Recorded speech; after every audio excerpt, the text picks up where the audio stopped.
Vamos lá, galera, vamos continuar aqui. Então, a gente estava falando sobre as experiências lá da Inglaterra e o nosso povo aqui, que a gente ainda tem esse calor, né, humano, essa abertura, né? Então, se a gente acha difícil evangelizar, existem lugares que são muito mais resistentes, muito mais fechados, onde essa questão do individualismo é muito forte, né? Então a gente tem que aproveitar aquilo que o nosso povo também tem de característica cultural, né?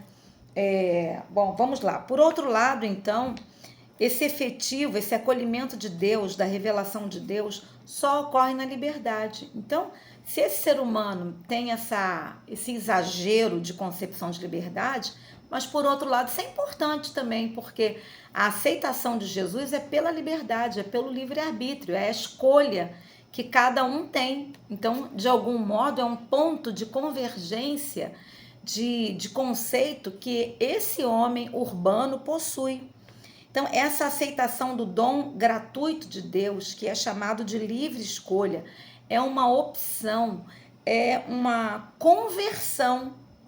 Então, essa revelação de Deus não pode ser feita sem liberdade individual, sem a escolha. Então, cada pessoa, ela é chamada a responder a esse convite de Jesus: vinde a mim, todos que estáis cansados, sobrecarregados, e eu vos aliviarei. Então, alguém não pode salvar o outro, né? Dizem que filho de peixe, peixinho é, mas filho de crente nem sempre é crentinho, né? Então, a gente precisa, inclusive, abro um parêntese aqui, que internamente nós precisamos ter esse cuidado, essa vigilância de não negligenciar a salvação dos nossos descendentes, né? Fecho parêntese, tá? Só para a gente não deixar nenhum algo flutuando aqui no nosso pensamento, não.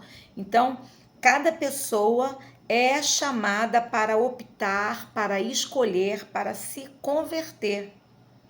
Então, nessa opção urbana, a gente vai poder dizer com muita autoridade, né? Com muita numa linguagem que ele conhece. Você precisa escolher, você precisa decidir, você tem essa autonomia da sua existência. Quem você vai escolher? Que caminho? Apresentar o plano da salvação.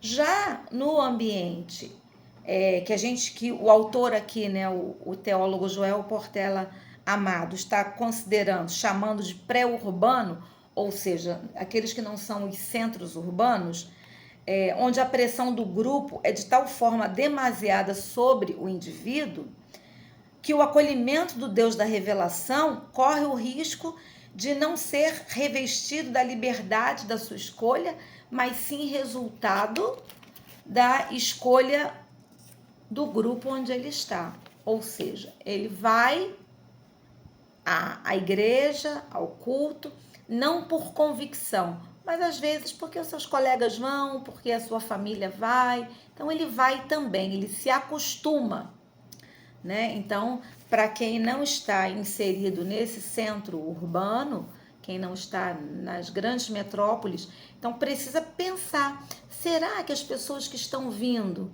elas estão vindo por convicção ou por acomodação? Então aí já são outras perguntas que precisam ser feitas. Nesse ambiente pré-urbano, muitas vezes acontece a mutilação sobre a individualidade da pessoa. É o extremo oposto. Então a pessoa muitas vezes não tem a consciência do que quer, a consciência da sua existência, mas ela vai se levando pelas correntezas dos barcos, né? Já nos centros urbanos, esse indivíduo que se posiciona, que faz escolhas individuais, ele é inclusive valorizado. É colocado inclusive como referência, mesmo que as suas escolhas sejam até para nós absurdas, ele vai ser colocado como referência, né? Então, qual é o nosso desafio? O desafio consiste em afirmar que a história da salvação é tanto para um grupo como para um outro grupo, tanto para um perfil de pessoa como para outro perfil de pessoas. E vejam bem, nesta aula nós estamos vendo 2 perfis.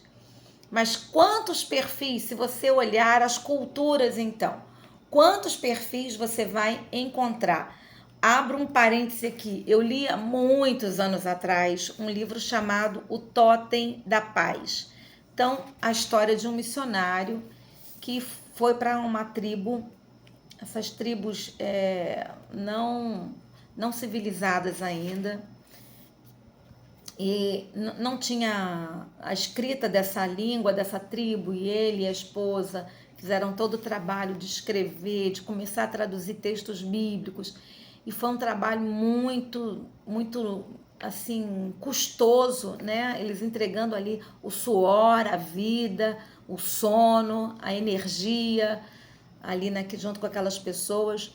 E depois de muito tempo ele conseguiu se inserir no grupo, porque havia assim a tradição deles, os homens se sentavam em volta de uma fogueira e eles contavam histórias e tal, e as mulheres não entravam ali naquele momento, né? Em algumas noites ao ar livre.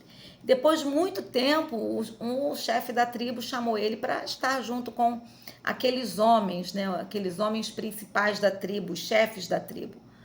E aí ele teve a oportunidade e ele foi contar a história de Jesus. E quando ele contou a história de Jesus, quando ele falou de Judas Iscariotes, que Judas o traiu, vocês não podem imaginar o que aconteceu. Judas foi o herói da história para eles. Judas foi o herói porque Judas foi demais, teve 3 anos com Jesus, Jesus nem desconfiou e Judas conseguiu vender Jesus ainda por 30 moedas de prata.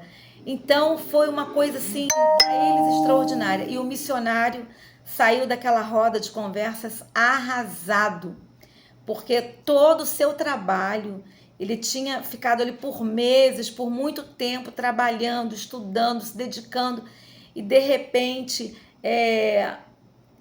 ele não sabia que eles iriam valorizar Judas e não Jesus. Jesus foi o bobo da história que não percebeu que o seu discípulo, o seu seguidor, que estava ali dia a dia com ele, conseguiu fazer essa traição, né? Conseguiu fazer essa traição. E aquele missionário ficou muito decepcionado, chorou e não sabia mais o que fazer, até que Deus é Deus, né? E existiam 2 tribos que viviam em rivalidade, essa tribo e uma outra tribo. E eles então, para não perderem seus guerreiros em disputas, né, em invasões, eles tinham um ritual que eles faziam. Como era esse ritual? Eles pegavam um filho de uma tribo e entregava para outra tribo, e aquela tribo fazia a mesma coisa, pegava um filho e devolvia para aquela tribo rival. Enquanto esses filhos vivessem, a paz, o acordo de paz estava estabelecido entre eles.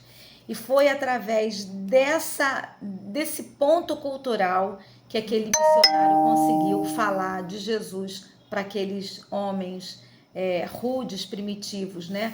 E ele falou, pois foi isso que Deus fez. Deus fez um acordo de paz e entregou o seu filho Jesus. E aí ele começou a pregar sobre Jesus ali para eles. Então, nós nessa aula estamos vendo 2 tipos de ser humano. O que o autor chama de urbano e pré-urbano, né? Mas quantos outros tipos de ser humano nós podemos visualizar quando a gente pega, por exemplo, o mapa mundi, e aí até sugiro que você tenha um mapa mundi em algum lugar para você orar, que possa ficar visível, né? Prende aí atrás da porta, na parede, sei lá onde, e esteja orando pelas nações, né? Existem muitos desafios que a gente nem sabe que acontece, porque a gente está absorvido na nossa comunidade, na nossa realidade. Bem, então, afirmar que nenhum contexto social é suficiente para abranger a totalidade do reino de Deus revelado por Jesus Cristo. Veja, se em todo contexto nós temos obstáculos, em todo contexto nós temos possibilidade.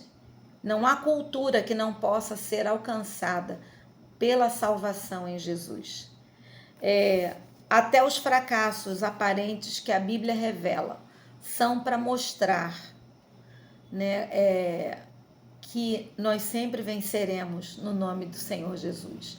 Eu estava lendo ontem o livro de Lamentações de Jeremias, estava lendo alguns profetas ontem, e quanto sofrimento, quanta dor, meu Senhor da glória, quanta fome, gente morrendo de fome, gente querendo matar os filhos e comer porque não tinham o que comer, quanta desgraça, e a gente fica pensando, poxa, mas por que ficou um livro registrado com uma tragédia? Já leu o livro de Lamentações de Jeremias? Uma tragédia.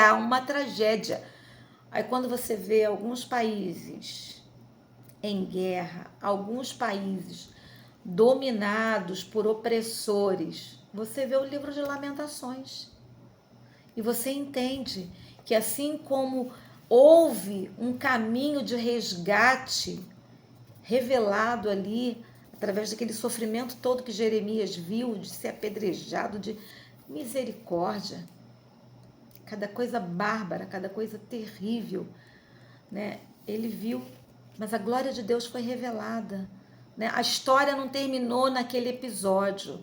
As histórias de nações ainda precisam ser construídas.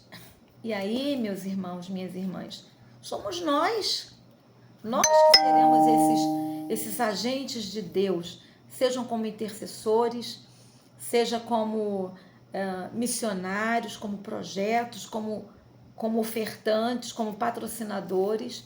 Então, nós precisamos entender, como John Wesley falava já na época dele, o mundo é minha paróquia, né? Se temos um desafio na igreja local, não podemos perder de vista que o desafio da missão é muito maior, é muito mais abrangente. Então, vamos lá. Em termos pastorais, nós temos que compreender que nós precisamos valorizar o povo de onde nós estamos, observar o modo como eles vivem, observar o que eles creem e como nós podemos responder e ensinar essas distorções, muitas vezes, que são levantadas como conceitos de vida. Então, essa ação evangelizadora, ao mesmo tempo que vai valorizar o indivíduo no qual ela está se comunicando, mas também vai compreender que tem um papel resgatador desse indivíduo, né? Caso contrário, nesses ambientes, eles não alcançarão essa compreensão do Evangelho. É importante nós valorizarmos o indivíduo, a salvação, o resgate da sua alma, mas também é necessário que esse indivíduo se reeduque para uma dimensão maior que Jesus veio nos trazer, que é a comunhão entre os irmãos. E eu vou falar um pouquinho sobre isso. Já vou começar agora então, né? Esse ser humano, ele tem uma dimensão que às vezes está adormecida, que é uma abertura fecunda para o outro, o seu semelhante. Quantas coisas incríveis o ser humano consegue fazer. E como eu disse, o brasileiro ainda tem um pouco desse sentimento, dessa sementinha da solidariedade, né? Que muitas vezes ela é sufocada por causa da desonestidade e da corrupção. Então, muitas pessoas deixam de ajudar, por quê?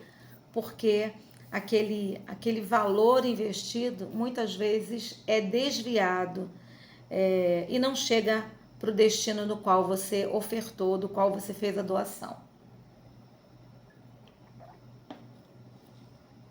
Entretanto, eu até estava ouvindo uma palestra de um pastor de uma grande denominação E ele estava contando, né, tantas coisas que ele consegue, não só dos fiéis da igreja, mas às vezes até de empresários que não fazem parte da igreja, mas que são pessoas que têm assim um sentimento de solidariedade, que poderiam ajudar.